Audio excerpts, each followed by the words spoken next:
For the first time in 3 weeks, I am back to review Friday Night SmackDown. And what better of an episode to be back for than this one for September 4th, 2020. I am Graham G.S. Matthews. Hope you guys are doing well. I have not done a SmackDown audio review, and this is the first time that I've gone 2 weeks without doing one since I started doing them about a year ago when they first moved to Fox in early October. It's just been a crazy... the 2020 in general has been crazy, but the last month specifically has been nuts. But having back-to-back-to-back pay-per-views has been unreal, specifically for me, content-wise, reviewing stuff, whatever, which is why I did not do a SmackDown review last week or the week before, the go-home show for SummerSlam or the Payback go-home show. So we do have another pay-per-view tonight. It's not WWE, but I was actually kind of surprised I was able to find time here today to review this show. I actually, at one point, wasn't thinking that it was overly necessary going into the show. I'm thinking, you know what? I may not do the review again this week. We got All Out on Saturday. I still have stuff to prepare for and do before the pay-per-view and whatnot. But then I'm thinking, after watching the show last night, I kind of have to review it. It was that good of a show. Honestly, I really enjoyed this episode of SmackDown. I love, and I cannot stress this enough, the less is more format. I've been saying that for years now. But SmackDown only had 3 matches on Friday. And you would think, it was very promo heavy or nothing happened, blah, blah, blah. When in actuality, quite a bit happened on this episode. We had a new number 1 contender crowned for the Universal Championship. Probably someone that you weren't expecting either. We had that happen. A new member of the Firefly Fun House teased for next week. We had... What else happened? We had the first promo from Roman Reigns and Paul Heyman since they first joined forces about a week ago on SmackDown, that epic ending, which, again, I feel bad that I wasn't here to review last week just because that was an amazing ending to the show. But that happened last week. We had the first promo from them this week is what I'm trying to get at. And then we also had the biggest angle in the entire show. How could I forget Sasha Banks being betrayed by Bayley? After years and years and years of all the goody two-shoes friendship shit, they finally split up, and it was Bayley pulling the trigger, turning on Sasha after they failed to regain the WWE Women's Tag Team titles. I thought this was a really, really good show. And they also moved forward the Intercontinental Championship picture. They're clearly doing something with Otis, Tucker, Ms and Morrison. I'm not overly enthusiastic about that, but it's something. Sheamus attacked Big E to further that feud, and we also have Matt Riddle and King Corbin still going on. 2 feuds, to be honest with you, I don't really think need to be continuing, just because the baby faces have already won. Matt Riddle beat Corbin at Payback, but with Big E, he's already beaten Sheamus twice.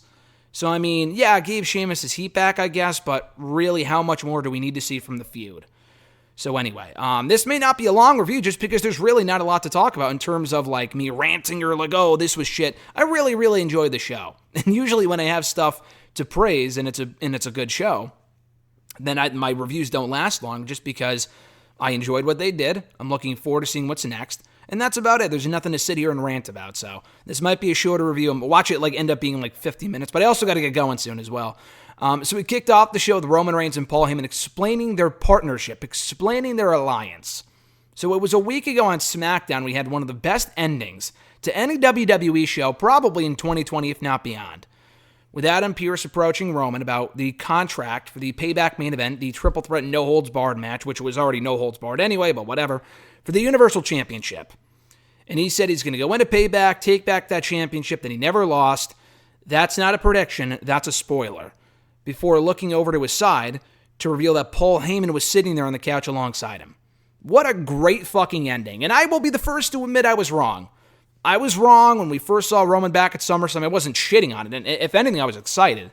But what I shat on was the fact that, people think he's turning heel just because he showed a bit more aggression than usual. Doesn't necessarily mean he's a heel now. But listen, he's definitely a heel. After what we saw last week on SmackDown, more importantly, what we saw at Payback when he just showed up and won, which is what his new shirt says, which I think is amazing. And honestly, if this heel Roman thing continues to be great after what we saw last week, Sunday, and then on this show, which I'll get to in a moment, I will buy one of those shirts. I do not own a Roman Reigns shirt. I own probably well over 100 wrestling shirts, if not more, and it's a lot, trust me. I have an addiction, I have a problem. A Roman Reigns shirt is not among them. I have a Shield shirt, from when they started releasing Shield shirts again a couple of years ago, but I don't have a solely Roman Reigns shirt. Nor do I have a John Cena shirt either, but And I almost bought a John Cena shirt. I almost bought the Champ is Here shirt when he was United States champion, just because he was really winning me over with the weekly U.S. Open shit. That was great stuff. I never ended up buying it. I should have. I didn't. The Roman Reigns shirt, though, just looks fucking cool. Like, the Cena shirt was kind of silly. It has the picture of the United States Championship. I was like, I probably shouldn't buy this. But the Roman Reigns shirts, not just shirt, but shirts, the Wreck Everyone and Leave one and the Show Up and Win one are both hilarious and great. I love it. Wrestling fans, people that aren't wrestling fans, rather, may not necessarily get it, but they look cool. It's black and white, which is what we wrestling fans like. It's a simple design, no shit on the back as far as I'm concerned, as far as I know, and that's all I can ask for, so I definitely might be putting that in my WWE shop checkout list, in my WWE shop checkout page in the next couple of days or so. But anyway, they addressed their alliance here on this show. Paul Heyman did most of the speaking. And honestly, this is what I don't want to see from the Roman and Heyman partnership moving forward. You know how with Heyman and Punk, Heyman was not doing a majority of the talking. Now, granted, Roman Reigns is no CM Punk in the mic. I get that. But Roman Reigns is not a bad talker. Not when he wants to be, but the guy, when put in certain situations with the right people, and he's not overly scripted, he can be quite good. And especially as a heel, he has a lot to fucking say, as you could probably imagine. I mean, if you're Roman Reigns, all right, and we've been shitting on this guy for years. I have never said I hate Roman Reigns. I may hate the push or how they're booking him. I fucking hated how they booked him for a long time. It was to the point of pure exhaustion of how they were booking this guy. Whatever brand it was, whatever. Like, they were just shoving him down our throats. And it's not his fault. He can be the guy. He is a perennial main event player. There is no doubt about that in my mind. It's not a Jinder Mahal situation where the guy's just fucking terrible. He can't talk, can't wrestle, just does nothing for me whatsoever.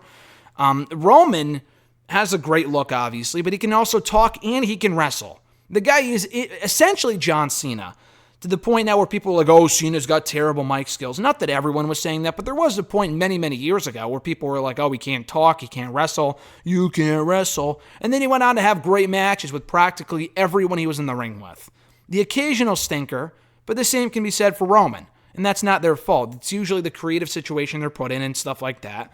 But the guy's had his fair share of great matches, including with people that you wouldn't expect, like a Bray Wyatt or a Big Show, Braun Strowman. He's had great matches with all those guys, Roman Reigns has. And I'm sure him being a heel will only further prove that. Like, I know we had Jey Uso, spoiler alert, coming out of the show as the new number one contender to the top title, which is awesome. In a way, and I'll get to that at the end of my review. But the idea of Roman facing Big E, Matt Riddle, two guys that were, I was going to say in the Fatal 4-Way. Matt Riddle was Big E was supposed to be before he got attacked by Sheamus, so he wasn't. But the idea of either one of those matches happening at the pay-per-view got me really excited, because we've never seen Roman one-on-one with Big E. We've never seen Roman, obviously, one-on-one with Matt Riddle. Matt Riddle showed up in the main roster while Roman Reigns was away. And Roman and Matt Riddle, of course, have never been in the same place at the same time. Actually, that's a lie. They were in that Survivor Series match last year. I don't know if they ever interacted or whatever happened. I know Riddle got pinned by Corbin, which is why they're feuding now. Part of the reason why they're feuding now. I don't know how much interaction they had in that match, but either way, I'm looking forward to that when it eventually happens. So with Roman Reigns, there's a lot of potential there. Daniel Bryan's another one. I wrote about that for Bleacher Report the other day on Friday, about how that eventual feud can be really, really good. Him and Otis doesn't really intrigue me, but it's an idea. We have a babyface Mr. Money in the Bank. You can have Otis cash in on an episode of SmackDown, announce it ahead of time, Roman beats him, and have that be it. But that's an idea as well. There's a lot of intriguing possibilities for Roman Reigns in the ring as a heel. My only gripe with this segment was that we actually did not hear more from Roman. Because again, put yourself in Roman Reigns' shoes. You're a top star. The way that people are reacting to you, for the most part, because some people are just fucking nasty for no reason. Like, go die, I hate you, which is fucking stupid. But a majority of us who have been booing Roman for the last 5 or 6 years now have been doing so because of the booking. So if you're in Roman's shoes and you're like, listen, it's not my fault that I continue to be put in these situations, and you're booing me and not the company, I'd be pretty fucking pissed too. So I can totally understand that. So anyway, you want to see this guy come out and completely go off on the WWE Universe. And that includes me. Go off on me, go off on everybody. Go off on all these fans who have been booing you relentlessly now for literally no reason. You're the ultimate babyface. The guy beat fucking cancer, and he still got booed. That I thought was a little ridiculous. The booking of Roman last year was not amazing. But then again, Roman put over a lot of people last year that he may not have had to put over. Like, for example, the guy got booed at WrestleMania when I was there. Why? I didn't understand that. People were booing him. He just came back a month earlier to like one of the biggest reactions ever, announcing he was in remission from leukemia, and he got fucking booed a week later. I'm not saying you always have to cheer someone who beat cancer, but like, come on. Like, the guy did nothing to get booed. That's what really confused me. He lost to Shane McMahon. He lost to fucking Eric Rowan last year on pay-per-view. Roman Reigns did not have a stellar record on pay-per-view by any means in 2020. He lost to King Corbin. He lost to King Corbin at the TLC pay-per-view. Roman did a lot of losing in 2019. 2020, obviously, he beat Corbin a few times. He was going to go to WrestleMania, win the Universal Championship. Not my favorite match, but it is what it is.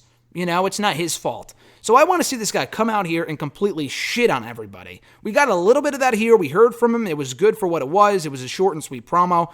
But I really, really want to hear him just go off and sound off on the audience. Maybe one of these days, and they're saving it.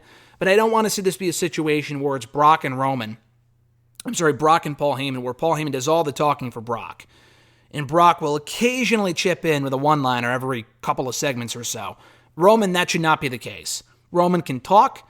He should do a majority of the talking. Let Heyman handle the business side of things and occasionally chip in with whoever he's feuding with. Have a promo battle between Jey Uso and Paul Heyman before Roman Reigns. Like, you want to be left wanting to hear what Roman's going to say. And they did a great job of that here. My only issue is that it did not last long enough. And hopefully we get that big promo from Roman one of these days on SmackDown. I mentioned Heavy Machinery versus Miz and Morrison before. It was a tag team match. Decent match. It's just the Money in the Bank briefcase is a complete afterthought. This was the first attention they've paid to this briefcase probably since Otis won it 4 months ago. So Heavy Machinery wins the match clean. The match was entertaining for what it was. Morrison steals the Money in the Bank briefcase afterward. And Miz even brings up the fact, and he's clearly annoyed with John, and obviously they're headed for a split, which hurts me just because I don't really think they fully pushed these guys to the level where they should have been at. Yeah, they were tag team champions for a fucking month and a half. Give me a break. Their reign should have lasted a lot longer than that. New Day have the titles 8 times over, and most of the time their reigns last 3 or 4 months. What about Miz and Morrison? I thought that was way too premature. Like, this could have been the tag team title program. Cesaro and Nakamura, don't get me wrong, they're good. And they were on the show in like a pre-tape promo, but Miz and Morrison right now should still be the SmackDown Tag Team Champions in my opinion. But nonetheless, that's besides the point. That's neither here nor there as far as this feud is concerned. So Morrison steals the briefcase and thinks to himself, I'm going to become Mr. Money in the Bank. Miz literally tells him backstage, you know how that's not how this works, right? Like, he's been Money in the Bank before. He's been Mr. Money in the Bank exactly 10 years ago, actually, which is crazy to think about. And then Morrison goes, either we'll see about that or like whatever. Like, he doesn't care. It literally says in the contract, assuming that Morrison even had it, which he didn't. Maybe he thought he was going to tear it up. Does that make it null and void? I don't think so. WWE corporate can just print up another one. That makes no sense. Why has no one done that before if that's what you could do? So anyway, Morrison opens the briefcase and comes to find out there's tools in there. It's a sandwich. Because Otis keeps the briefcase, he keeps the contract in his Money in the Bank lunchbox. He keeps his lunch in the Money in the Bank briefcase, I guess just in case anyone tried to pull a fast one on him and steal the briefcase. Again, even if Morrison did steal the contract, it wouldn't have mattered anyway, because Otis's name is on the contract, and he's the one that's owed a title shot, unfortunately. And I say unfortunately because it was a cool moment when he won, but only if they had a plan in mind. They clearly had no plan in mind for Otis to ever cash in successfully. Why should he cash in successfully? You have The Fiend on this show. You have Roman Reigns doing a great job so far a week in as a heel. They shouldn't interrupt that anytime soon, obviously. Why would you put the title on Otis? Again, what I want to see them do is have Otis cash in, announce it in advance, and say, hey, I'm cashing in next week on SmackDown. He's a babyface anyway, so why wouldn't he, And then Roman just beats him. It could be a 2-minute match. It can be a 10-minute match. I'm not sure how big of a draw that would be. But honestly, I don't think we've gotten a Universal Championship match on the show in quite some time. I don't think Braun ever defended the championship on SmackDown itself. So that's going back all the way to WrestleMania. Before him, it was Goldberg. Obviously, Goldberg never had a televised title match on the show. Before it was Goldberg, it was The Fiend. For some reason, I feel like the last championship match that we had, like world title match on SmackDown that we had, was Brock Lesnar versus Kofi Kingston almost exactly a year ago. So honestly, if they do Roman and Otis, which I'm surprised they haven't done a Universal Championship match up to this point, maybe it's because the circumstances weren't right, whatever. And that could be completely off. Maybe I'm imagining things and there was. I don't think there was. Then you can promote Roman and Otis a week in advance. The heavy machinery, Ms and Morrison stuff is fine for the meantime, but that SmackDown Tag Team division needs fucking help. Which is why I don't understand, and I know this is a Raw thing, not a SmackDown thing. Why the fuck would you release AOP when your tag team division is in as bad of a shape as it's been in a long time? SmackDown virtually has 0 teams. They had maybe 4 teams. Miz and Morrison, who are obviously on the splits, heavy machinery, and Otis is more of a singles guy anyway nowadays, it seems. You have the Forgotten Sons. We've already forgotten about. They haven't been on the show in over 3 months. Cesaro and Nakamura aren't really a team, but they're the current tag team champions, and New Day are hurt. Lucha House Party, the Usos are hurt.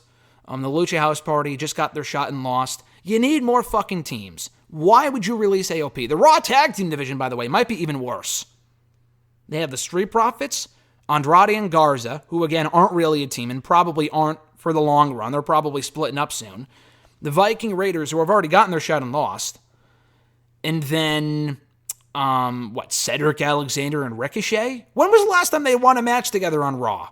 That Raw Tag Team division is even worse. So why the fuck you would release AOP, I have no idea. That makes 0 sense to me. 0 sense. So anyway, speaking of tag team divisions, the women's tag team titles were on the line on the show, pitting the new champions Nia Jax and Shayna Baszler against the former champions, the SmackDown Women's Champion Bayley and Sasha Banks. I had to hold in my laughter, and again, I really enjoyed this show, but I had to hold in my laughter on 2 separate occasions during this episode. One, when Michael Cole said on commentary, and both of these occasions of laughter involve Michael Cole making dumb statements. And it's probably not his fault, but it was still a really dumb thing to say. The first was when he said, this Fatal 4-Way #1 Contenders match main event is one of the biggest main events in our show's history. What fucking show are you watching? That makes 0 sense. That Fatal 4-Way is one of the biggest main events in WWE SmackDown history. Give me a fucking break. Even worse than that was when he said, this tag team title match with Shayna, Nia, Bayley, and Sasha... Man, I can't even say it with a straight face. He goes, this is one of the greatest and biggest tag team matches in the history of our show. Even if he's talking about since SmackDown moved to Fridays on Fox, even if he said that, it still would be a dumb thing to say. I was thinking to myself when I just said that just now, maybe he means literally because Nia Jax is a bigger woman. And they're all 4 giants. Bayley and Sasha are not nearly on the same level as Nia Jax, nor is Shayna Baszler. So again, it's not like, it's the Big Show versus Mark Henry versus Kane versus Bray Wyatt. Literally the heaviest main event we've ever had on SmackDown. That's not even the case. And why would you say that about a women's match anyway? That's a really offensive thing to say. But factually speaking, Nia Jax is bigger than these other 3 women. That's not a fat-shaming thing. It's just true. But even from that standpoint, it's not like, this monster tag team. Shayna Baszler is great. She's no monster in terms of her size. She's an average-sized woman, I believe. She's a monster in the ring, but not in terms of her size. So I thought that was a dumb thing to say. The tag team title match itself, though, I will say, was actually very good. Surprisingly so. And I say surprisingly so just because I didn't really give a fuck about the original match of the pay-per-view. Maybe because I already knew what the finish was. And yeah, I guess you could say the same thing about this one. But I was just dreading the idea of Shayna and Nia winning, which I never thought I would say. Because I'm glad Shayna has gold. But Nia is fucking terrible. To her credit, she wasn't that bad here. She held her own. It was fine. They looked good. She and Shayna worked well together. Better than I thought they would, so props to them there. Sasha and Bayley selling well for their offense, so it was actually a pretty good match. I enjoyed this more than the original encounter at Sunday's Payback pay-per-view, so I will say that. But that wasn't all. So Nia jumps off not the top rope, I think, but the middle rope, on top of Bayley and Sasha, doing a crossbody, pins them both simultaneously after, I think it was Sasha who tapped out on Sunday. Maybe Bayley did too. Maybe they both did. I don't remember, but I'm pretty sure Sasha tapped out.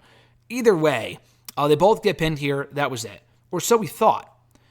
So Sasha messed up her knee during the match. She went knees first into the ring post. Not like the ring post, but like those LED boards that they have. It's still, I'm sure it doesn't feel great, And then I think Nia went after the knees, or Shayna did, whatever. So she was hurting her knee. She was tending to her knee afterward. The doctors checked her out. They were looking at her. And then we go to commercial. We come back from commercial. We still see Sasha and Bayley in the ring. Bayley's helping out Sasha. Bayley, then out of nowhere, just lays out Sasha on the apron. And I will say, not even sarcastically speaking, I did not see this coming. I mean, we all saw the split coming at some point. I didn't think it was going to be here. They failed to regain the titles. Why they would even get a rematch, I don't know. There was no such thing as rematches anymore for the title, so I don't know why that even fucking happened. But I'm thinking, okay, maybe they'll hold on to this a little longer. They'll have Sasha manage Bayley when Bayley feuds with like Mandy Rose, which they still should do, and I'll get to that in a moment. But I'm thinking they'll still drag this on for at least another month or so, at least, before the big split happens. But we got it here. And honestly, it's about fucking time. I'm actually very glad that it happened here when I least expected it, as opposed to like them overly teasing it. And I like the fact that it was Bayley turning on Sasha, because Sasha was teasing like, vengeance will be ours, and then she looked at Bayley like right before the Payback pay-per-view last week on SmackDown. You would think that Sasha would have been the one to turn on Bayley, just because she's jealous that Bayley's champion still, blah, blah, blah. But Bayley is the through and through heel. Sasha has at least had some sympathy towards her without Bayley acts towards her and comments that she's made about Sasha.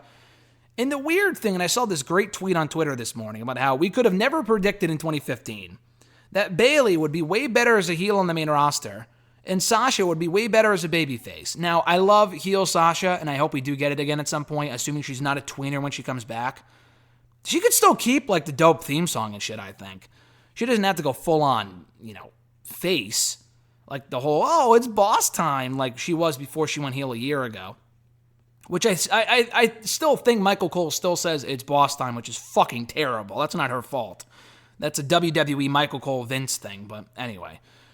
Who would have ever thought that Bayley, which is an absolute fact, has been way better as a heel in WWE on the main roster than she has been a babyface? And that's not her fault, because she could have been the next biggest thing as a babyface. She was over for a while when she first showed up. But the bad booking really did her fucking in. Like, between losing feuds and never winning whenever it mattered most, getting hurt, the this is your life shit 3 years ago, all those various factors led to her getting booed quite a bit last year. And then they turned her heel. And I will be the first to admit, I did not like Bayley as a heel. And it's not like a kayfabe thing. I'm talking about, like, I didn't think she did a great job on the role, to be honest with you. I thought she was just kind of boring. So, anyway, she ended up growing into the role during the PC era, when the shows were, largely revolving around her and Sasha. And they were on every show, and I will stand by what I said a couple of months ago. They're absolutely over fucking exposed. They were on Raw, SmackDown, pay-per-view, NXT. Listen, it's great they're getting the titles as much exposure as possible, but it's overexposing them as well. So I'm glad that those days are over. So anyway, Bayley unleashes this vicious assault on Sasha, which I will say at some points did not look great. Initially, when she was first banging her into like the LED post and the steel steps, it looked weak. But she eventually really laid some great shots, and I'm not saying she should like beat the shit out of her, but like some of those shots looked weak, and maybe it was the camera work, I don't know. But either way, this was a great angle. And Sean Ross Sapp made a tweet about how they devoted 45 or so minutes, I think, to when they cut a pre-match promo, Sasha and Bayley did, to the match itself, the entrances, whatever, to Sasha being carted out, to Bayley attacking her, to Sasha being carted out again. That's like 45 to 46 minutes. It's like almost half the show is dedicated to the Bayley-Sasha stuff. which it absolutely should have been. And I'm so glad it was, because this was great stuff. For the most part, I thought it was great. So what do you do from here? As I said earlier, I'm very, very fucking happy they finally did the split. It's not like, long-term storytelling. Listen, it is. I agree. But it's at a certain point, you got to strike when the iron is hot. If they drag this out any longer, people, I feel like, would have gotten to a point where they just didn't care, to be quite honest with you. So I'm really glad it did not get to that point. People still care, and this was the perfect time to pull the trigger. I guess you could have done it 6 months ago, and it still would have had the same effect, maybe. But I think the right time was now to do it. So again, where do you go from here? Well, I feel like Sasha's got to take time off from TV. If she shows up next week on the show, I will be pissed. Bayley went out of her way to beat the living shit out of this woman. It's not like she hit her with her finisher and then just walked off like any ordinary heel turn. She went above and beyond to just make this woman completely miserable. Physically, whatever, just beat the shit out of her. She did like not a concerto, but she put her head in like the steel steps and stomped on it, clearly not actually hurting her, nor should she have. But that's a pretty vicious beatdown. This was pretty vicious. It was drawn out for a while. So Sasha, for all intents and purposes, should be out for at least a month. But I'm saying a lot longer than that. So we have Clash of Champions coming up in a couple of weeks. To do the match there would be fucking stupid. Would be fucking dumb. Please don't do that. Sasha should be out. I'm not sure if I don't think she's actually hurt. I'm sure she might, she might not even be filming something. Because I know she took time off, on and off for a while earlier this year to go film, I think, scenes for The Mandalorian Season 2, which is cool. And it was just announced the other day, that's coming out October 30th, which is awesome.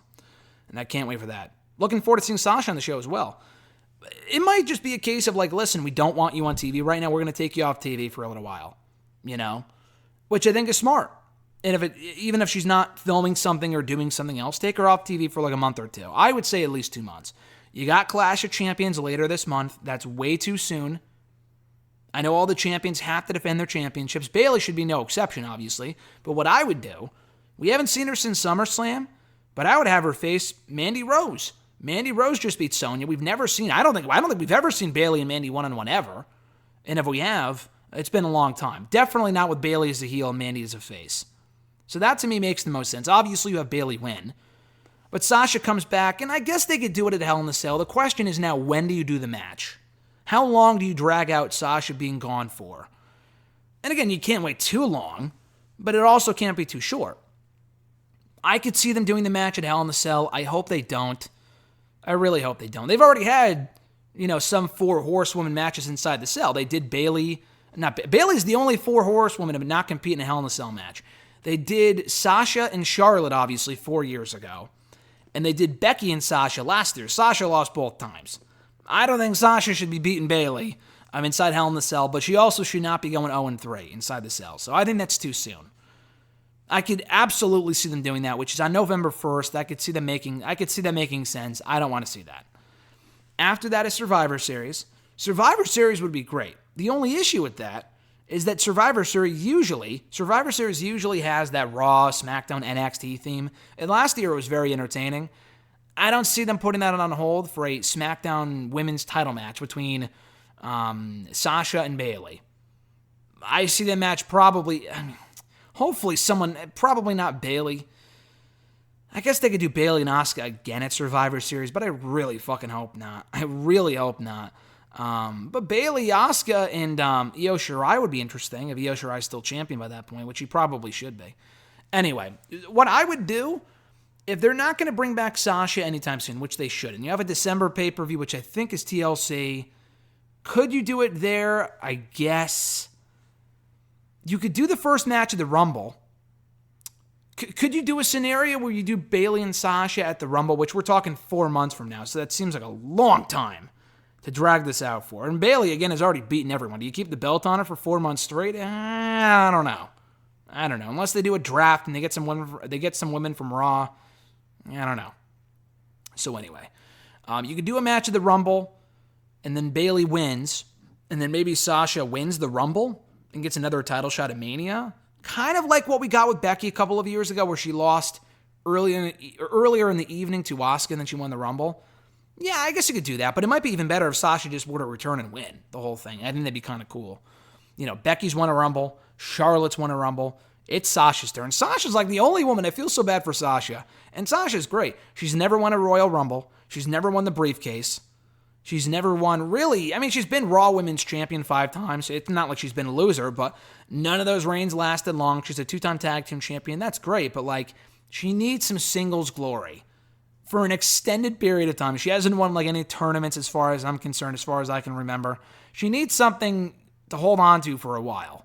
So I would have her win the Rumble and then beat Bayley at WrestleMania. You don't have to wait until WrestleMania to do the first match. Keeping her off TV for 4 months is a big risk when that SmackDown women's division needs all the help it can get. But you can bring her back and do a match in the meantime and and I know this is a weird comparison, but kind of do what they did with James Storm and Bobby Roode in TNA, where James Storm got attacked by Bobby. James Storm was off. I mean, it wasn't off TV, but so they did the match a couple of months later. Bobby won. And then their eventual match, the blow-off match, wasn't for the title, which it should have been, but whatever. And then they had James Storm, beat Bobby at the big pay-per-view. But what I'm saying is that Bobby Roode won the first match via nefarious means. So maybe they have a Hell in a Cell match, and I do not want to see another fucking Hell in a Cell end in shitty fashion like the last 2 years. No fucking thank you. But maybe that's what they do. Maybe they have Bayley beat Sasha by cheating. I don't know. So they could do that, have Bayley win, and then do the big rematch at WrestleMania after Sasha wins the Rumble, and that's where you have Sasha win. My only concern, as I've said several times before, what if someone else gets hot between now and then?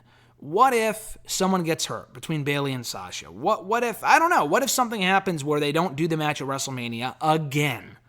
Because they've literally had the opportunity now for 4 or 5 years. When they're finally going to do it, something happens. I could absolutely see that happening. Knowing WWE's luck and the injury proneness of Sasha Banks, I could definitely see that happening. And I hope it doesn't. But I don't know. I feel like that might be the right way to go. We'll see how it shakes out. But the bottom line is that if she's back next week and they book the match for Clash of Champions, fuck this company, because I think that'd be incredibly stupid. I don't think they would, because that was a pretty vicious beatdown. But in the meantime, like I said, I'm hoping we get Bayley and Mandy Rose, because that to me would make the most sense. So I already mentioned earlier, Bray Wyatt is introducing a new member of the Firefly Fun House next week. And by the way, before we go any further, I said this would be a short review. It's already been over 30 minutes. I'm a fucking liar. But anyway, so Firefly Fun House next week, new member. Obviously rumored to be Alexa Bliss. We saw her on the show. Sporting different gear than usual. Has got the ponytails back. Having an interaction with Nikki Cross where she apologized, and she's clearly not okay. I haven't watched Talking Smack yet. I will soon and put up the review on the channel soon. But yeah, so clearly something's up there. It would be cool to see her as the new member of the group. I would love to see Alexa Bliss be a part of Bray Wyatt's act. I think that would be very entertaining. It's a good change of pace for Alexa Bliss. I think Bray Wyatt could use someone else a part of his act. He's always worked better with other people, like the Wyatt family and stuff like that. So I'm intrigued. I'm intrigued to see where they go with that. We had Sami Zayn out in the ring declaring that he is the rightful Intercontinental Champion. Jeff Hardy interrupted. AJ Styles came out. They all brawled. Jeff Hardy laid out AJ, and Sami laid out Hardy. So obviously this is building to a triple threat at the pay-per-view, which could be fucking great. We barely got to see any of AJ and Jeff on SmackDown 2 weeks ago, or 3 weeks ago, whenever it was. And I was like, I want to see more from them than just what we got. So we can get more of that of the pay-per-view. I don't know if we've ever gotten AJ Styles versus Sami Zayn before. Yeah, I'm an idiot. We absolutely have. They feuded a couple of years ago for the WWE title, and they've always worked well together. I'm thinking, we haven't seen that, but we have. So we know that's going to be good. And then we also have Sami and Jeff, which we've never seen before, unless I'm mistaken. So that should be a great three-way for the Intercontinental Championship. And then we get to the main event. So I mentioned earlier, it was supposed to be Big E, Matt Riddle, King Corbin, Sheamus fighting for the number one contender spot against Roman Reigns at the Clash of Champions pay-per-view for a shot at the Universal Championship. Big E gets attacked backstage after Sheamus lures him outside, tells him Xavier Woods is back, which he is, but he wasn't back at that point of the show. He was on Talking Smack, which again I'll review, and that'll be up soon enough here on the channel. So Sheamus beats the shit out of him, again, pretty brutal. Hits him with not the Irish curse. What does he call that thing? What Fit Finlay used to do as his finisher. God, I'm blanking right now. I forgot. Oh, white noise is what Sheamus calls it. I forgot. The Celtic Cross, Celtic Curse, Celtic Cross, I think is what Finlay used to call it. Anyway, so he hits that move on Big E on top of the car. Big E's out of the match, obviously. I don't know why, but it's determined, I think, by Adam Pearce or whoever, that Jey Uso, Jey fucking Uso is going to replace Big E. That's my only issue with this whole thing. So Jey Uso won, which, I honestly think it's kind of cool. Jey and Roman, two cousins.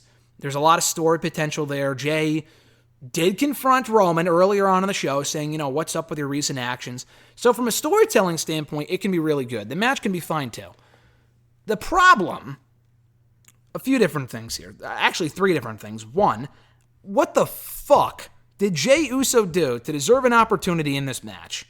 Like, I get Big E and Riddle and Sheamus and Corbin. They're all feuding right now. I get it.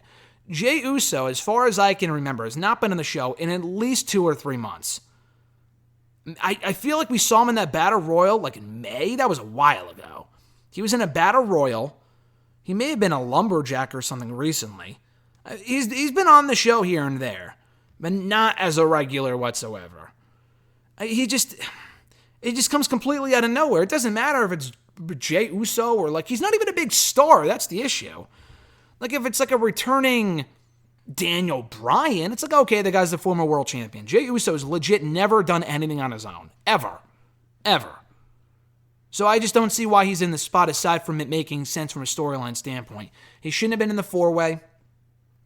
They should have had him on the show since, Jimmy's been out.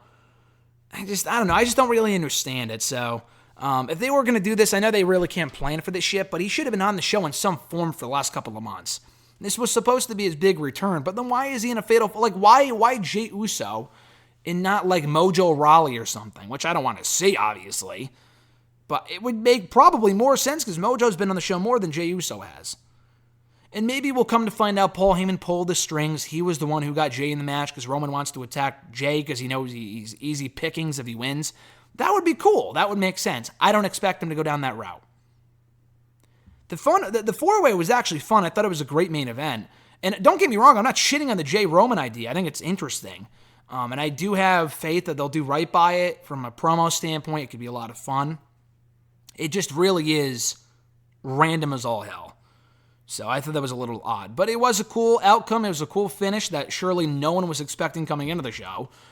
And now we have Jey Uso versus Roman Reigns at the next pay-per-view. Now, I have heard other people say, which I completely agree with, what we've all been wanting now for about 4 or 5 years is Roman, a heel Roman with the Usos by his side. Kind of like his henchman type of thing. Now, this kind of ruins that idea, just because Jey Uso is now feuding with Roman. Maybe we still get it down the road. Maybe Jimmy Uso comes back, he attacks Jey, and is like, listen, we should be with him, not against him. If you can't beat him, join him, right? So maybe we still will get that at some point down the road. It's not necessary, especially now that Roman has Paul Heyman, but I think it would be pretty fucking cool, to be honest with you. Especially since I didn't think the Usos would ever work as a heel again, as heels. But then when they turned heel 4 years ago, it was like the greatest thing ever. They were great heels. So anyway, a good ending to the show. I thought it was a great show overall. Lots of stuff happening. I love the less is more format. Not more talking, but like more storyline progression and more matches getting more time and the Bayley Sasha stuff delivering. They left me looking forward to SmackDown next week. They did that last week. I was excited for the show. It delivered. I'm looking forward to seeing what they do next week. So I'm not sure what's getting in the water over there on the SmackDown side of things. Raw is very hit or miss most weeks. And usually it's decent. SmackDown, I think, for the last couple of weeks has been very good. Creatively, it's interesting again. And that could very well end in a couple of weeks. This has happened before. I've reviewed these shows almost every week for the last year. You guys know this has happened before, where they deliver a couple of good, like a string of solid shows, and then it's just nothing. You know what I mean? Like, then it's just like, oh, who fucking cares? The shows are back to being dull. So hopefully we don't get that. Hopefully they can keep it up. We'll see. But I enjoyed the show a lot, and I should be back next week with my next review of Friday Night SmackDown for the September 11th video, for the September 11th episode, rather. So check out that video when it goes up next week right here on the channel. Check out all my other SmackDown reviews right here in the channel, in the description box down below, in the playlist on this very video. Like I said, I didn't think this video would go long. We are now almost 40 minutes in, so I guess there is some stuff to talk about when it's a good show, and I'm happy I don't have to sit here and complain about how bad SmackDown was this week. It was a good show, so give it a chance if you haven't already watched. The Roman stuff is interesting, and everything else going on has promise as well. So thank you guys, as always, for checking out the video. I appreciate it. Be sure to like the video, drop a comment, share the video, and subscribe to the channel for more daily content. My Talking Smack review should also be up soon enough if it's not already, so keep an eye out for that. Hit the little bell button to be notified every time a new video goes up. And that's about it, guys. So enjoy the rest of your weekend. Enjoy AEW All Out tonight if you're listening to this before the pay-per-view. Have a great one. I'm Graham G.S. Matthews, and I'll catch your ass down the road.